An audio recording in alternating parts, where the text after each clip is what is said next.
Hey, this is Jon Reed on the last day of Workday Rising. My Vegas residency is just about to end.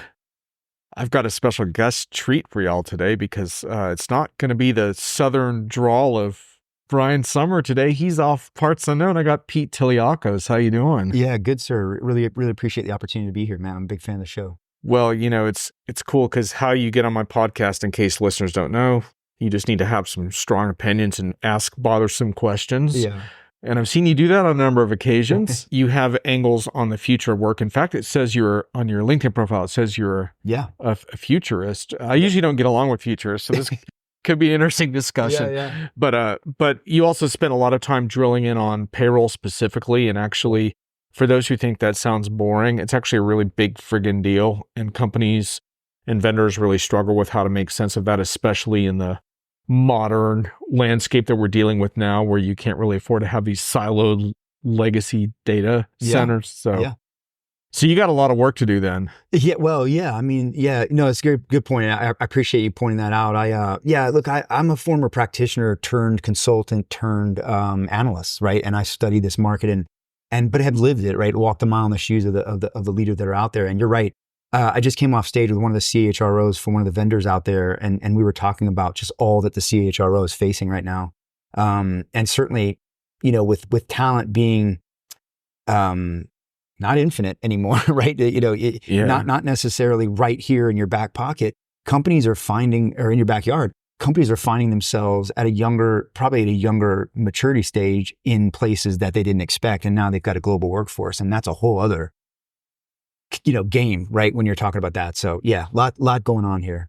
And I think the other really fascinating thing about your area of focus, because I tend to look at a pretty broad spectrum of things. Future of work is like part of it. I spent a lot of time on AI, but I think what's really fascinating about AI and HR in general is that you have kind of the more kind of basic administrivia of making the HR manager's life maybe a little bit better.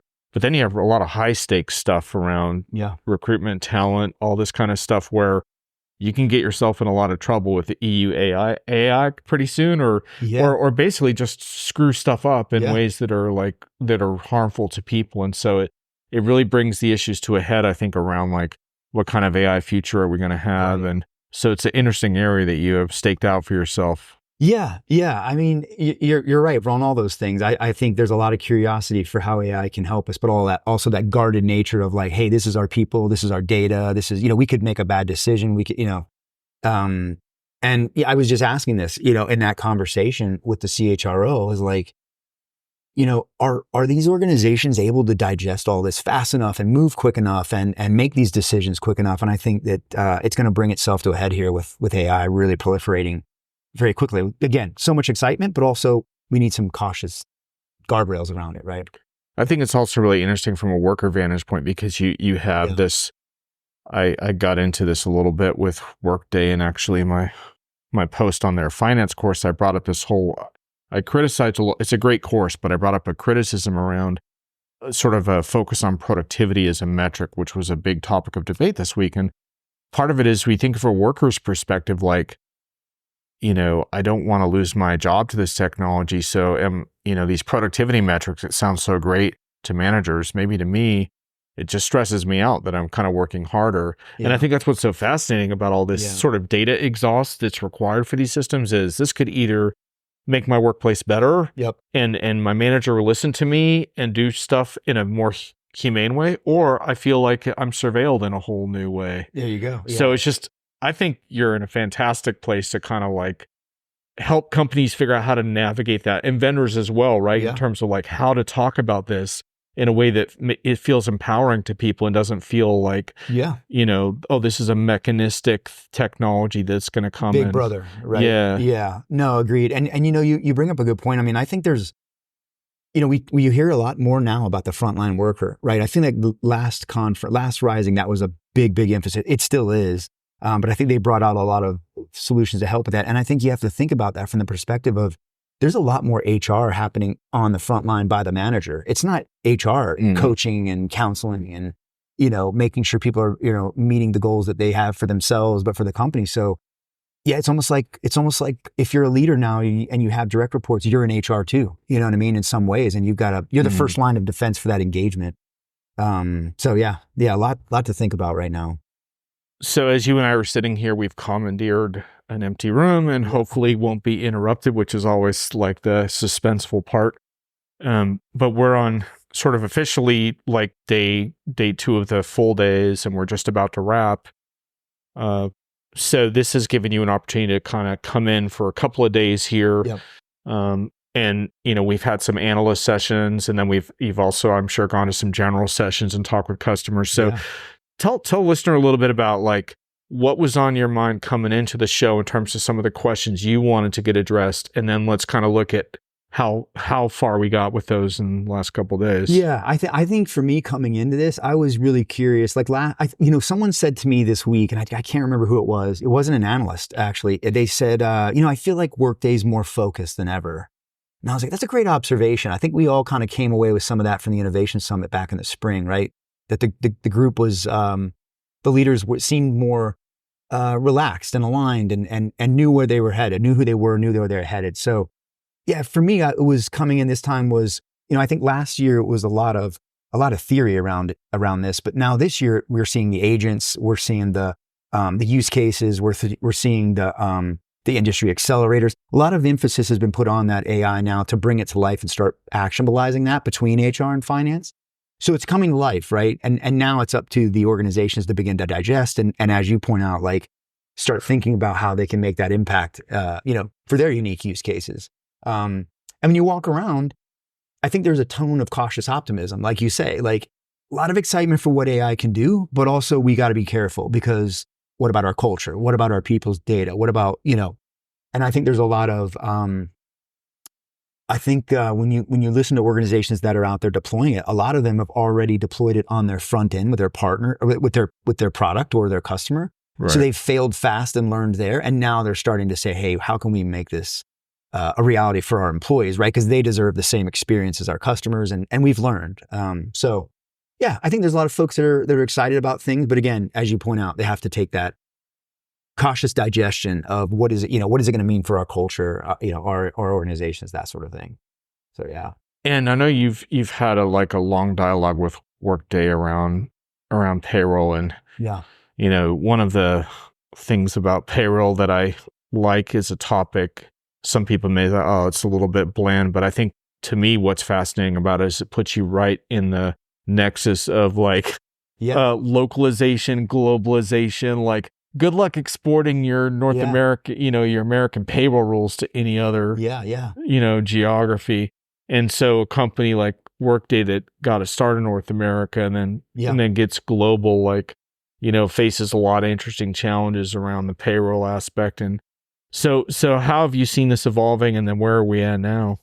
Yeah, well, look, I think that payroll has always been incredibly important, but I think it's been somewhat, I don't know if marginalized is the word, but it's just sort of been like an afterthought. It's like electricity. If you go over and flip the light switch and the lights come on, you're not going to, it's like in my house, the Wi-Fi goes out. My kids are like, Dad, what, my 20 somethings, but it's the same thing with payroll. Like you don't hear anything unless somebody doesn't flip, the lights doesn't come on, right? And so I think what happens in that is employers have, and especially the C-suite, have looked at payroll as a cost center, right? And you could argue that, you could easily argue that. And you could say, well, but at the same time, what I think they're finding out is that it's a massive organizational agility enabler, right? Or not. So McLaren is out on the floor, right? There's a McLaren, I don't know if you got to go over there and check it out. There's a great simulator out there. McLaren is a customer that gave a great talk. Right. Yeah. Think of an organization today as a race car, right? You might have all the best technology. You've got the best talent, right? You've got the best pit crew. So you got all the best people. You've got all the best intentions. You're doing all the right things. You got core HR. You've got finance, whatever. But let's suppose that you didn't transform payroll in all of that. Well, your race car is now sitting on cheap tires, and you're not going to pivot around the corner and win if you can't scale and expand and be resilient. And the reality of it is that now, or not now, always, when you have something go on in your life, right? Who's the first place you call if you're an employee? It's generally payroll, right? So the data set that payroll is sitting on is incredibly accurate possibly the most accurate in the organization, incredibly rich in insights. And yet the organizations have commonly overlooked it, right? And not really thought of payroll as, hey, someone we ought to have at the table in our discussions around this new strategic thing that we're doing, right? Payroll it's good enough if it can limp along. Hey, you're getting the checks out the door. What do you need innovation for, right? And I think what companies have come around to the realization of is that payroll is as essential to the HR experience as it is to the business outcomes. And it's either a strategic enabler or it's not. And those that can't pivot and handle are going to be those that aren't going to be able to scale. They aren't going to remain agile. And sadly, they're missing out on the opportunity to take all that great data and pair it with their business data, their operational data, maybe some external data, HR data, finance data, and now have this picture that gives them the ability to see around the next corner and maybe predict, right? I think we heard McLaren use that same analogy of, now with Workday, I'm able to see around the next corner. And I think that's what payroll can offer. But again, it has to be in a modernized state where it can handle for what you're trying to do. And if that's mergers and acquisitions or look, getting paid daily, for example, is another interesting. That's a whole flexibility conversation, right? About the employee experience, right? We want to come to work and have our own experience, right? Whether that's, the time I work, where I work, how I'm paid, all of that sort of thing. But I think that organizations have come to the realization now, like I said, that payroll has to be modernized in line with everything else. And let's remember, you could argue the chicken or I say it's payroll's chicken or egg moment, like finance or HR doesn't really matter. They got to work with both. They've got to integrate with both. And if it's the largest hit to the P&L, right? It's the largest business expense in the organization, labor. That's a big deal for me if I'm the CFO, right? So it's as important to me as it is maybe the CHRO for that employee experience and all the great things that payroll does. But I think what I'm really in my research and really seeing organizations realize is payroll is an enabler to strategy or a detractor, and you can decide, right? And if you're dragging around on these, you've got all this great technology and insights and talent and everything, and you've laid it on top of bad tires, it's gonna be a problem, right? If you pay people wrong, all that stuff goes out the window, right? Goodbye. Doesn't matter how much HCM, human capital management strategy that you employed and all the great intentions you had. The trust is gone now with that worker, and we could go on and on, right? But I think that's what the C-suite ought to be thinking is you looking at payroll as another strategic enabler for them, right? And a partner in the business to advise them along their path, right? They're compliance experts, and they know generally, when I managed payroll at the Walt Disney Company, I often knew more about HR's processes than HR did because I had to follow that flow back and forth up and down the stream. And I think payroll has been overlooked for that reason and the other reasons that I've pointed out. And it's so much more now than just paychecks, right? It really is data and insights and the ability to exercise whatever strategy you're trying to, achieve.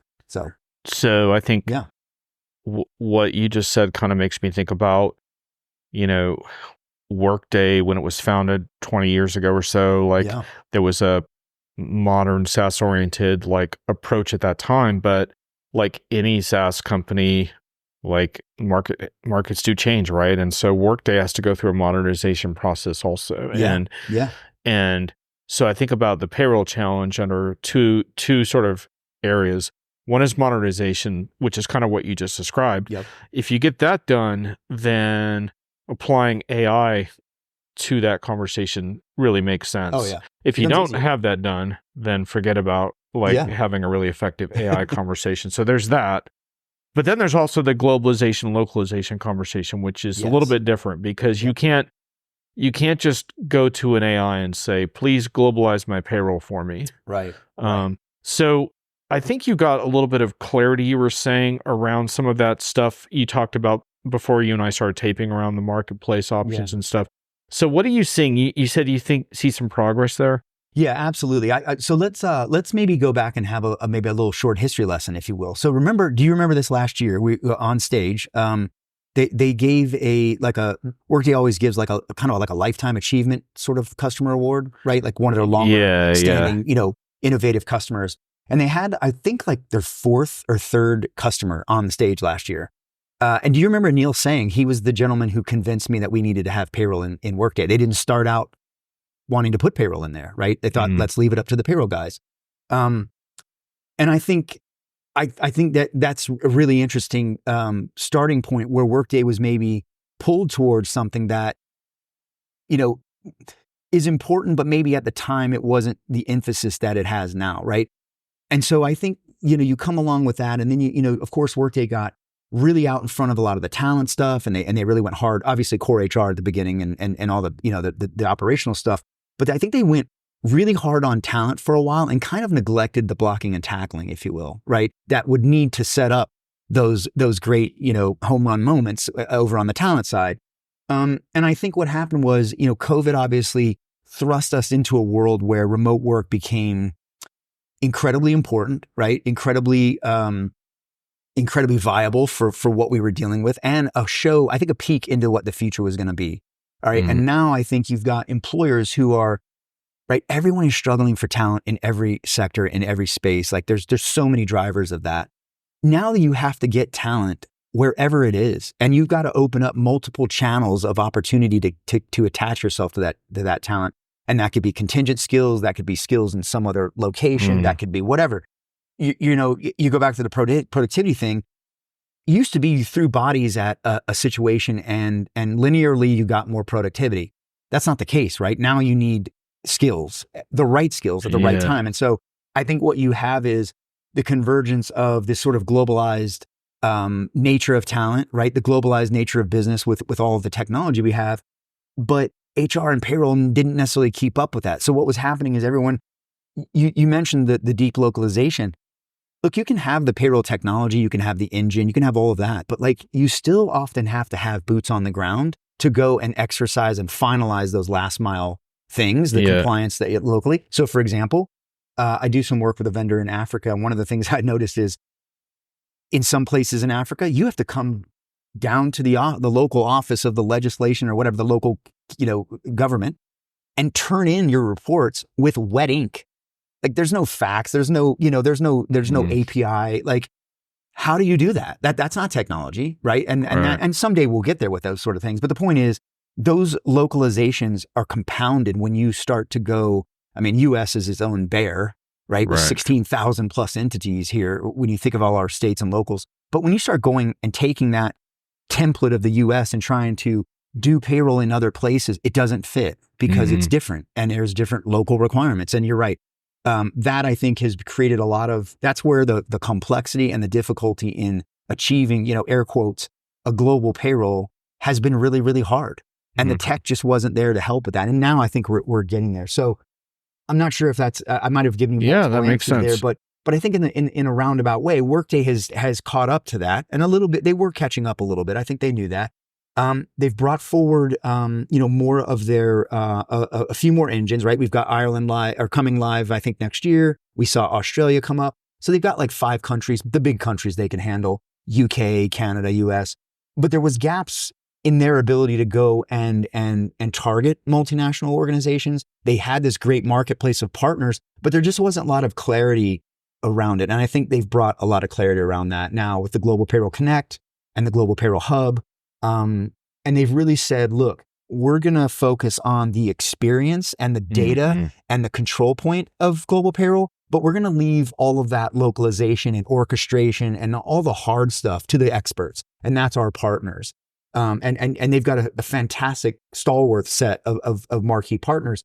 And then I think they've taken that a step further now and clarified it and said, look, we're not necessarily going to try to build every engine in the world and everything that we need for every country. We're going to lean on those partners, and they're looking towards this cohort of initial co-innovators to help them bring that to market. So for example, we saw the Strata, formerly Alight, formerly NGA HR. They've been rebranded a few times, spun off and bought by different folks.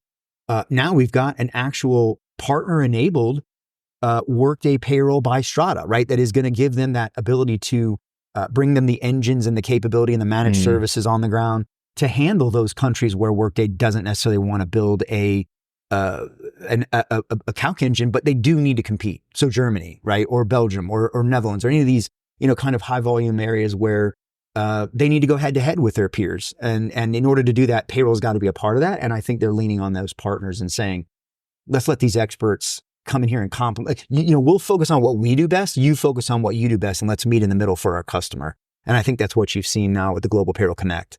And there's still that, Workday's always given their customers options. There's still that options, but they're being a little more prescriptive now with, how to go to market with some of these things. And I think they're solving. And remember, I'm going off on another tangent here, but like some of their competitors, many of their competitors, right? Like the Dayforces, the UKGs, they offer services with their software, right? And that's a common sort of expectation where Workday has said, we're going to stay out of services and we're going to let our partners handle that. And that's where they hand that off. So a lot of clarity. I think in short, a lot of clarity around global payroll now.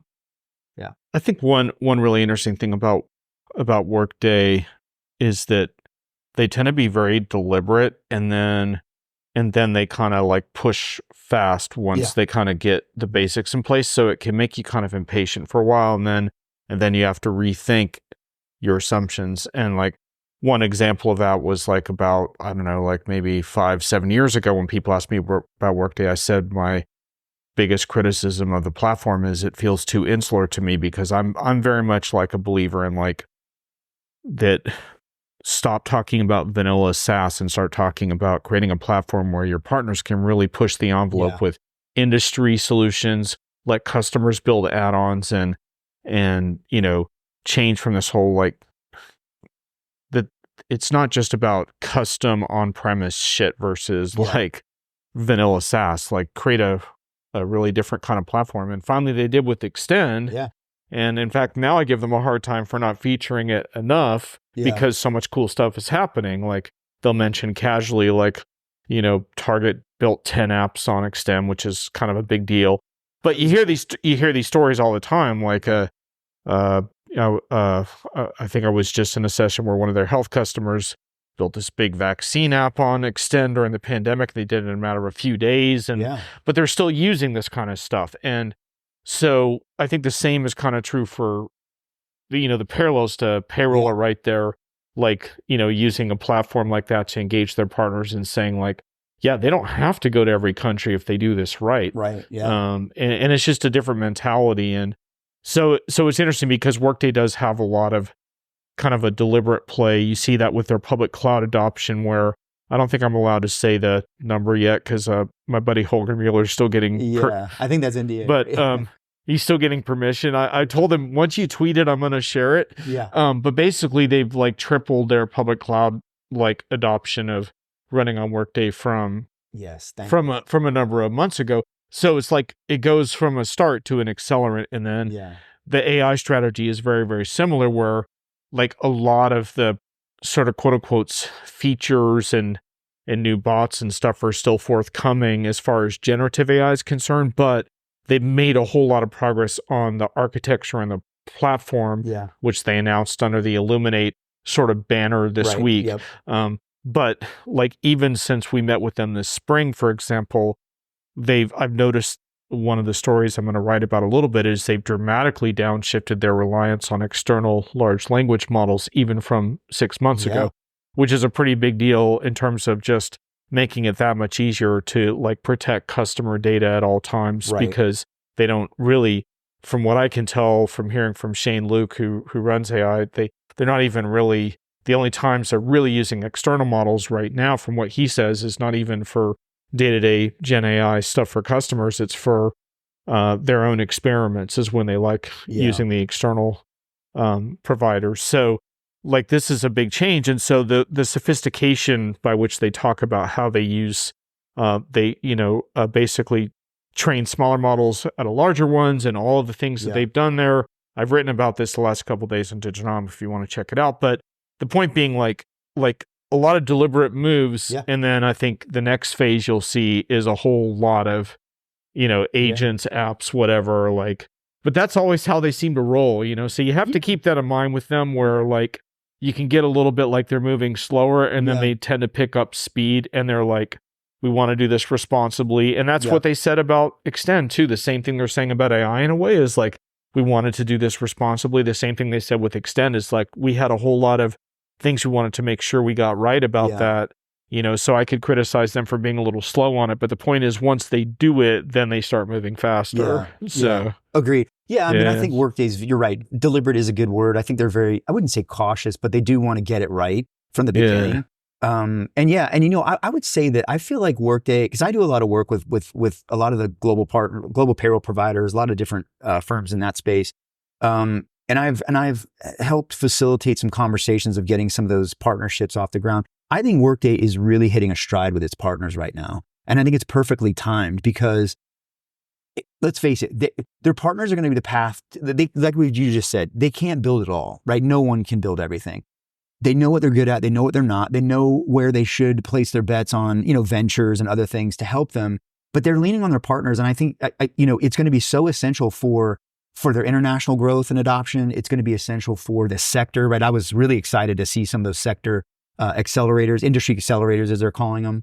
So I think all of that is going to be where the partners can really shine and bring forward some of these things. And don't forget the microservices extensibility. It's even empowering the customers to build their own little, solutions and not have to have IT involved in all that. So yeah, I love that. There's some great, like the Target story was a really great story. I think they were using it for rewards and some other things too. So yeah, very cool.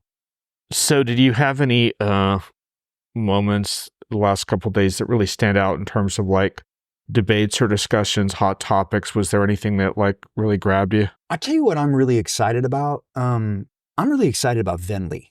Venly is their, equivalent to Fieldglass for SAP, right, or maybe I'm trying to think of another vendor. But so you're thinking about your contingent workforce, your VMS, your vendor management solution. Right? You think about the data. There's plenty of data out there. You can go look at the World Economic Forum, Mercer. Everybody's got data on the fact that contingents are really the future of talent, right? And for many of the reasons we talked about, skills acquisition, right? We've got the creator economy giving people, younger people especially, just more pathways to getting into the workforce and being able to do different things. So I think that VMS capability is really, really essential right now, especially for the enterprise. And what I'm loving about it is that I think it's a win for Workday's clients because they're going to need to manage contingent workers, right? They're going to need to manage, and I don't know if you've ever been a consultant in a big organization. It's a crappy experience if you're this contract worker, right? And if I'm a manager, I need visibility into all of my workers, my employee and workforce, whether they're full-time, contingent, temporary, contingent, long-term, some sort of whatever, right? I need visibility of all of that. And I need the ability to curate a direct sort of talent pool. I'm excited about that. And I think with them and that's another, payroll is a really big, I wrote about this last year. Payroll and I'd say Venly are going to be essential, connectors for HR and the finance dual adoption use case. So if you're going to get more Workday shops, if you will, right? Those that are going to kind of pry their partners out of their hands, right? For finance and HR, you're going to have to hit on these things. And I think Venly is another step forward. Bringing that forward is going to be another way for them to weave and have a great story for the CFO and the CHRO, because that solution and that challenge, or that topic of contingent workers is going to straddle both the HR side and the finance side. And I think what also got me excited is, number one, they're bringing HiredScore, the talent, intelligence acquisition they made, which is brilliant, into that, which is going to help with, hey, do I hire a contingent worker right now? Should I hire a full-time? Should I promote Jon? Should I, what is the best path to solving this talent need? So I think that's huge. And then of course, I love and I'm going to screw up the name. Is it Evasort? Evasort. Sorry, the document CLM intelligent acquisition that they made. Right. It's like what do they call it? Contract lifecycle management solution. Yeah. And think about that, right? It's beautiful for your contingent experience, right? Between finance and HR, trying to sort the legalities of you getting contracted and coming on, and its ability to move unstructured data and give insights to contractual information. I think that was a beautiful play. That was a little quiet little thing that happened this week, this acquisition, that I think is going to be more than a fold. And I think it's really going to be a connector for a couple of different things there. So yeah, I'm excited about Venly.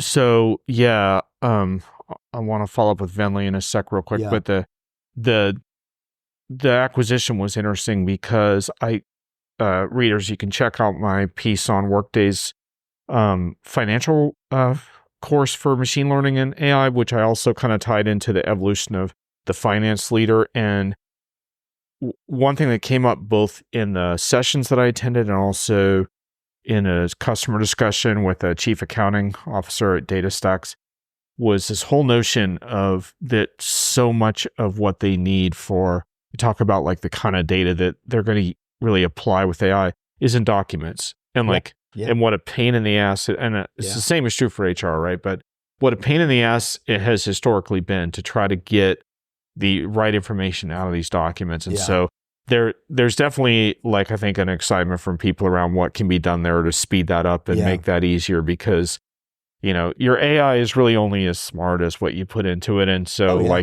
so we're going to hear a lot more about this whole concept of document intelligence and what this means. So I agree. It's a crummy process. Like, I think that's one of the things that I'd love to see more of in the future from all the vendors in the HCM space, is really starting to think about these, what I call it orchestration, but you know, you think about like things that are not transacted in finance or HR, but maybe housed in something else. So let me give you an example. Leave administration, right? It's a pain in the ass, a horrible process, a horrible experience for most people. HR does their thing in the system, but then, you know, sending someone off on a leave can, depending upon policy and type of organization, can trigger things like, do they get to keep their company car? Do they get to keep building access? Do we need to backfill them while they're gone? You know, there's a lot of things that sometimes happen in HR, but there's a lot that doesn't. And then, like, how do you orchestrate all that so that the employee doesn't feel this really crummy, choppy experience? And I think something like Evisort is a step in that direction, right? Because we've all been a contractor maybe before, right? You've done contracting with vendors, I'm sure. It's not the best experience when you're dealing with this very rigid procurement group, and maybe you're an employee. Like, you're not a vendor, right? You're just a guy trying to, you know, bring your skill to the table and help with whatever project the customer's on. Yeah.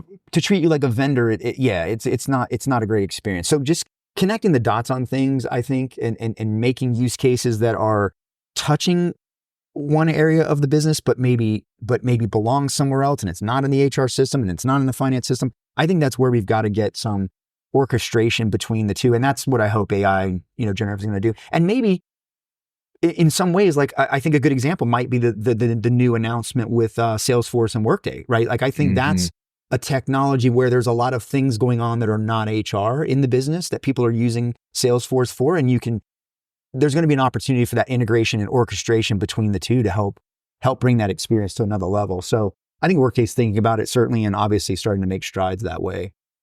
Yeah. And that's going to be a big topic to watch as far as like the kind of partnerships that Workday and Salesforce are forming, because it's going to be this whole thing around, you know, I'm about to write a piece on why AI agents are BS, but it's a little tongue in cheek because I think they are going to be useful.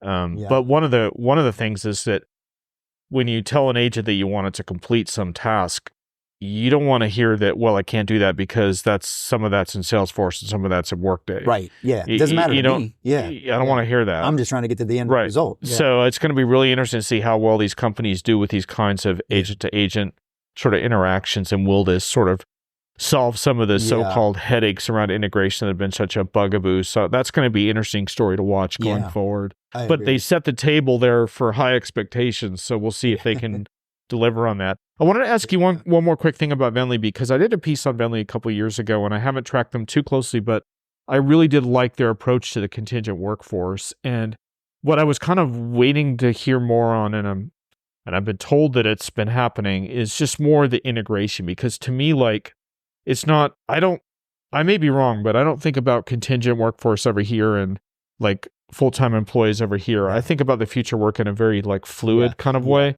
And so what I'm interested in is how it all sort of flows across. Like, I want to see how Venly kind of becomes much more fluid with whatever the customer is using within Workday to manage. Because it's like, oh, I'm going to hire this contractor. They're going to go full-time. This person's going to go, you know, be a gig worker. Like, all this kind of change is going to happen. This person's juggling 3 positions. Like, I want Workday and Venly to be able to solve those problems with me without like having to go to different UIs or different. Totally. I mean, have you gotten a sense of the progress around that? I asked, I said, what is the experience if I'm a Venly user and I'm a manager or a leader in procurement or HR? And what is it like if I'm an employee?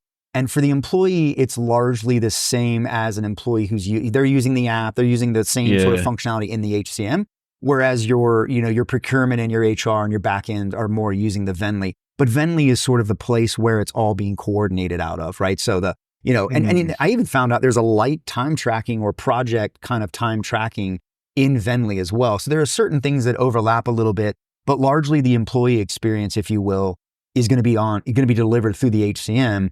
And the Venly is actually the solution more for the practitioner side, who's managing a direct talent pool and workforce and that sort of thing. Talent pool. Sorry. And so I kind of poked on that as well. And again, I think that you're seeing more integration with things like HiredScore. You're going to see Evasort come into play. So I think Workday is going to continue to push on that solution. And it sounds like, I can't say the numbers, but the growth is really, really impressive.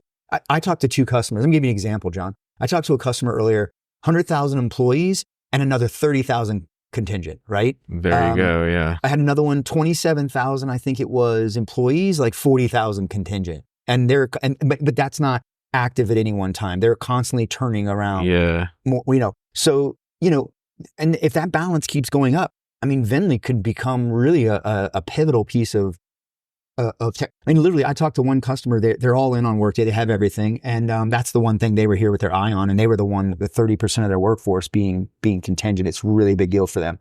And it sounds like they're in 120 countries.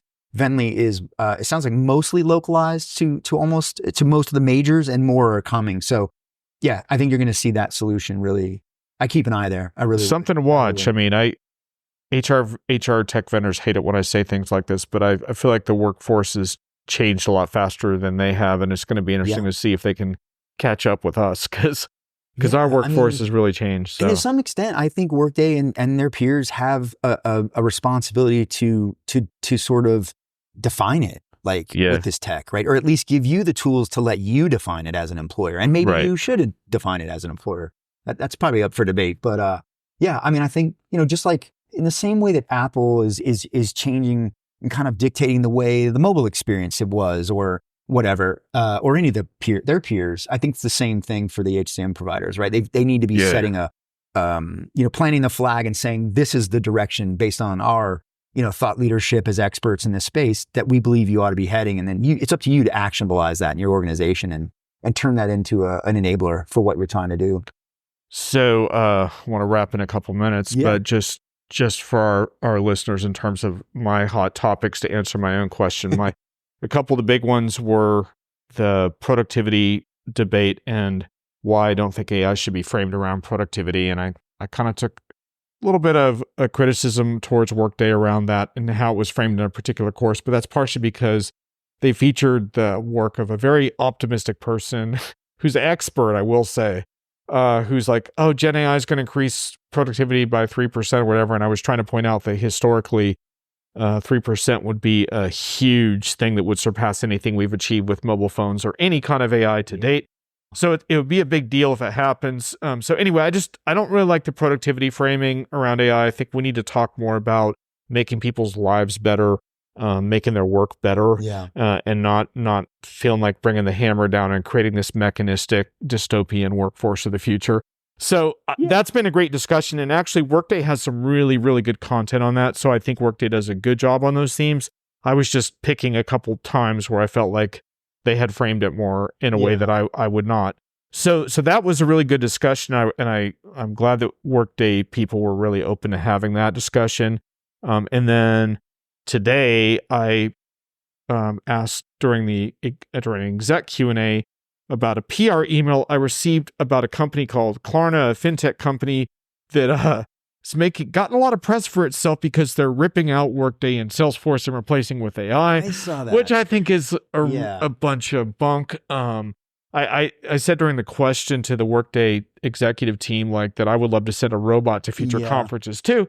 I'm not sure if that's incredibly realistic though, because I'd just like to hang out at home in my money slippers and let my robot do all the hard work. And so they're going to build this platform of the future with AI.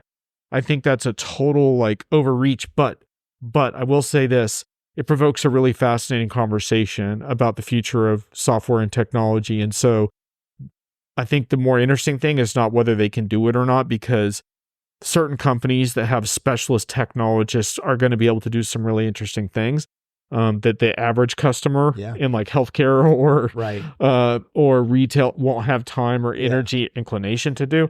But it's a great conversation. So I will be writing about that. That's not been published yet. And I haven't read totally into that Klarna thing. I heard about it, but I haven't dug into it a lot. So I'm interested to see where that goes.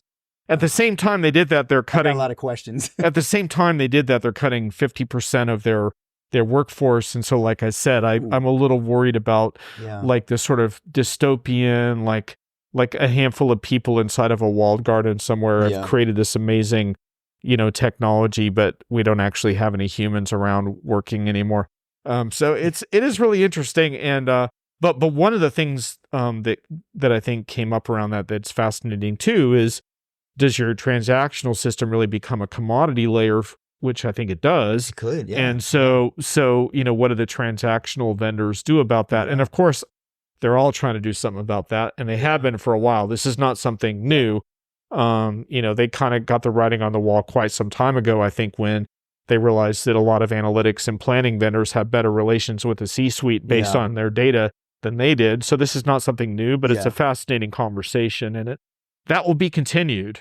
Yeah, so totally. So going forward, is there anything you're going to be watching, like from the days here, or something you're going to be tracking going forward? Yeah, I definitely want to I'm definitely staying very close to the Vinley stuff. I'm a big fan of that. I'm also really I'm obviously going to stay very close to this global payroll developments, how GPC is going to go on. I'd love to talk to some customers that begin to use the Strata SKU and that sort of thing. And don't forget, right? There's a lot of there's other great providers in that don't actually have SKUs, but are fantastic part of that initial cohort. So like Payslip, for example, or Safeguard or CloudPay, all long-term firms that have been in these walls as integrated partners, delivering payroll for many of these customers. It's going to be interesting to see how. I'll be interested to see what the adoption is and where customers lean. Right? Are they leaning into that cohort? Are they going with more of a choice option? But I'll be keeping close to that. I think there's, it's gonna evolve, right? They're evolving their messaging. I think they sharpened it here because they announced this they announced it previously to us, but it hit the presses, I think, in August-ish when GPC came out. So I'll be keeping close eye on that. The other thing I'm really intrigued about, we didn't really get an update here, but this is a huge part of of Workday's TAM, and I think this is really, really critical. And that is, if you guys noticed, they made an announcement last year about a new go-to-market with Insperity, one of the PEOs. Now, the PEO industry is largely a all-in HR service that allows you to transfer risk in the United States. It's primarily a U.S. sort of based concept. We now have global EOR, which is similar but different, outside the U.S. But the PEO industry is very close with that small business owner, right, and helping them get off the ground with the right set of HR out of the gate, the right insurances, work comp, all that sort of thing. Insperity has said, look, we're going to anchor ourselves to Workday exclusively. So they're more or less leaning on Workday as both a stopgap to the customers that they're losing when they're out maturing the PEO model. Either it gets too expensive or it doesn't offer enough technology. But I think what I think Workday gains here is the ability to go into a market that they haven't really been that successful at, right? The knock has been it's expensive, right? Too expensive, maybe cost prohibitive, maybe too much enterprise grade technology for the down market. So I think Insperity is stepping up and saying, hey, we're betting our legacy on Workday. They've got an exclusivity, I think, for 5 years. So they're going all in on Workday. I think it's like 150 million. I wrote an article, I can't remember, but it was, 150 million or so bet. But I think what's got to happen is the two of them are going to have to figure out PEO is an expensive service model. Workday is unapologetically higher end price. That's a very, very expensive stack for a small buyer. Or is that small mid-market buyer going to go for that? And that's what I think remains to be seen, that Insperity is going to have to become a really great economy of scale for Workday down market and give them that sort of, the go-to SI for the SMB. And this could be an opportunity for Workday to open up a really interesting TAM for themselves where maybe some of your down market players have been dominating the pays, as we'll call them, in the US here, the Paycoms, the Paylocities, these guys. So I'm keeping an eye on that. We didn't get an update here on this. I'm going to try to grab it at HR Tech next week. We've got some meetings on it, but that's something to keep your eye on, because that's an interesting market that Workday is now pushing into, that they are really bringing a machine gun to a, you know what I mean, to a knife fight. It's like these other guys have, these other smaller payroll-oriented originally firms, like I said, I call them a pays, just haven't necessarily developed the enterprise-grade level capabilities of a Workday. Now they've caught up their HCMs. They're very robust for what they're doing. But I think Workday is stepping into an arena now where they can be the 500-pound gorilla if they can make it a viable price point for the, and they've got to ready the product as well. I mean, PEO is it's a different business model. It requires different, there's some different nuances you have to provide. Like, for example, certified payroll. When you're doing government contract payroll, you have to have, certain labor rates you use for that. You have to break it down by job code, and it's very complicated. That's not in Workday right now. So they've got to ready that in order for Insperity to be successful here. But I think next year we're going to hear a lot more about this going forward. And this is something to watch, because I think this is Workday's entrance into that small market and cracking that group. They haven't really, they did start there in a way, right? They had some small clients in the beginning, but I think they've really outgrown right now, 60% of the Fortune 500. So, saturated probably. Cloud HR is probably saturated at that size. They've got to start looking at these mid-market firms that are ready for transformation too. So, yeah. Yeah, well, I think that was an interesting side note, because you and I were part of a group of analysts at the Workday Innovation gathering this spring. Yeah. And I had an analyst say to me earlier today that they felt like they lost track a little bit of the thread on the SMB part of the discussion that we were having this spring. So it'll be interesting to watch that, because Workday has some interesting down market options to deal with, and they have a lot of capabilities to offer, but there's a lot of questions, I think, around price and stuff. So it'll be interesting to see how they fare. Yeah. Go back to what you said earlier about Workday kind of moving cautiously and then being very deliberate once they do. I think this is that, right? I think, I wouldn't say that they're still figuring it out, but I'm sure they're still fine tuning what the go-to-market is going to look like, how they're going to operate together. And I know those talks are already well underway. And both organizations are really excited about this. I know Insperity really is. And I think it's a bigger win probably for Workday than it might be for their partner, because the partner, right, has a limited, maybe group that they can go after, whereas Workday now is kind of open now to anybody that's an SMB that might want to be, if they want to associate through the Insperity brand, who has tremendous reputation, one of the biggest PEOs in the nation, right up there with ADP Total Source, and I guess it would be TriNet, right? Would be the other big 3 or 4. So yeah, I think it's just really, really interesting. So this is one I'm going to definitely keep an eye on, and I hope to see that. I expect Workday is going to open up a nice little TAM here that they can target. So yeah, at least that mature buyer down market, Well, we're not out of topics, but we are at a time though, because I'm running on fumes, and it's been a long week, about a few days. Yeah, I got to crank out another article tonight if I can. So, but thanks. This was an excellent conversation, and thanks for bringing the knowledge. It was really good to talk with you. Appreciate you having me, man. I'm a big fan, and love it, man. So thank you. Cool. All right, to be continued. Thanks all.